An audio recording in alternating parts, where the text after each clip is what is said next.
Hi, I hope you're doing well. Today we're going to dive into an important concept in Spanish called Noun-Adjective Agreement. In this video, we're going to talk about the following concepts in this order. First, I'll offer an overview of what the words noun, adjective, and singular and plural mean, in case we've forgotten. Then we'll discuss the concept of noun-adjective agreement. We'll look into the historical background of gendered nouns from Latin. Then I'll explain how to match nouns and adjectives in terms of their gender and number in Spanish.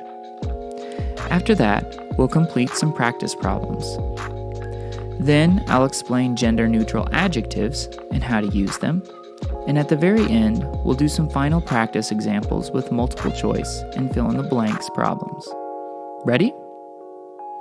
First, let's review some basics. A noun is a word that represents a person, place, thing, or idea. Examples in English include dog, city, and happiness. In Spanish, we have perro, ciudad, and felicidad. An adjective is a word used to describe a noun, such as big, beautiful, or quick in English, or grande, hermoso, and rápido in Spanish. Plural refers to more than one of something, while singular means just one. The word cats, for example, is plural, while cat is singular. Okay, great. Let's talk about the concept of noun-adjective agreement in general, and then we'll look at some specific examples. The concept of noun-adjective agreement is present in many European languages, including French, Portuguese, and Italian. This concept was inherited from Latin, the language of the Romans. Latin featured gendered nouns, categorizing objects as either masculine or feminine. For instance, chair, silla, is feminine in Spanish, while book, or libro, is masculine. It's important to note that the gender assigned to nouns doesn't necessarily have a logical basis. It doesn't really have to do with how manly a book is or how womanly a chair is. It's just how Spanish evolved over time. In Spanish, feminine nouns and adjectives typically end in the letter A, and masculine ones end in the letter O. With this understanding, let's test your knowledge. Determine which of the following words are masculine and which are feminine.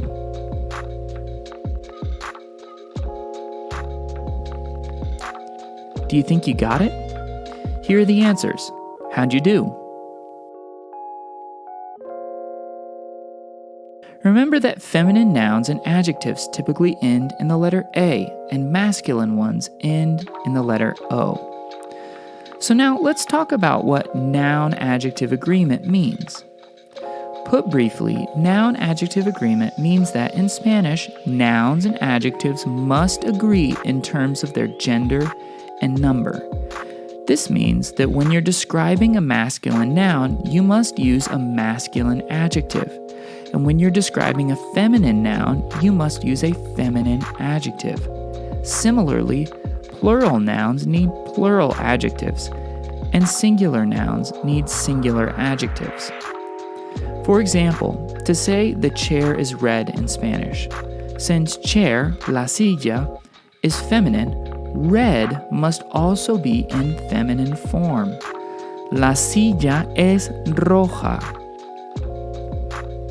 Conversely, to say the book is old, we have to keep in mind that book, or el libro, is masculine, so the word old also needs to be masculine. El libro es viejo. Let's look at another example. To say the dog is nice, we first need to keep in mind that the word for dog in Spanish is perro, which is masculine. So we would say el perro es simpático. To say that the school is boring, we need to keep in mind that the word for school is escuela, which is a feminine noun. So we would say la escuela es aburrida. Let's practice this together with a few examples.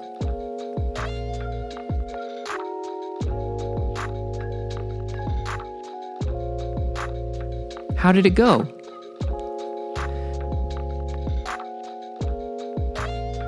Now let's spend some time discussing how to make sure that nouns and adjectives match in terms of their number too. To say the chair is red in Spanish, you remember that we say la silla es roja. To make it plural, the chairs are red, we add an S to both the noun and the adjective. Las sillas son rojas. Let's look at another. To say the house is small, we would say la casa es pequeña. To say the houses are small, we would say las casas son pequeñas. Let's apply the same principle to a masculine noun. The book, singular, is old. Would be el libro es viejo. For the plural, the books are old, we would say los libros son viejos. To say the car is fast, we would say el carro es rápido. To say the cars are fast, we would say los carros son rápidos. Got it? Now it's your turn to try some on your own.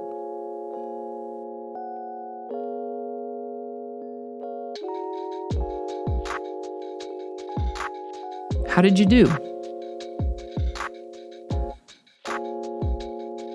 Finally, let's talk about gender-neutral adjectives in Spanish. Note that some adjectives in Spanish don't change gender because they're gender-neutral. An example of this would be the adjective interesante or interesting. You could say el libro, which is a masculine noun, is interesante, and la película, which is a feminine noun, es interesante. You could say la maestra es interesante or el maestro es interesante. Did you notice that interesante doesn't change? That's because it is a gender-neutral adjective. Keep in mind that just because it doesn't change in terms of gender doesn't mean it won't need to change to match number. Los libros son interesantes. Las películas son interesantes. So how do you know which adjectives are gender neutral and which aren't? You can tell which are gender neutral by looking for certain endings that typically don't change.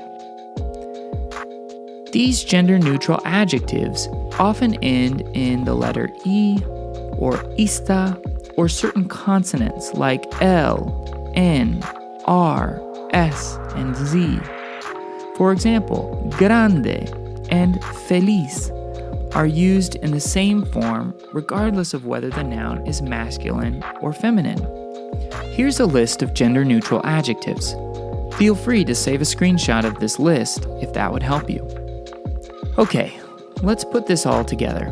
Read the sentences and fill in the blanks with the correct adjectives, keeping in mind that we need our nouns and adjectives to agree.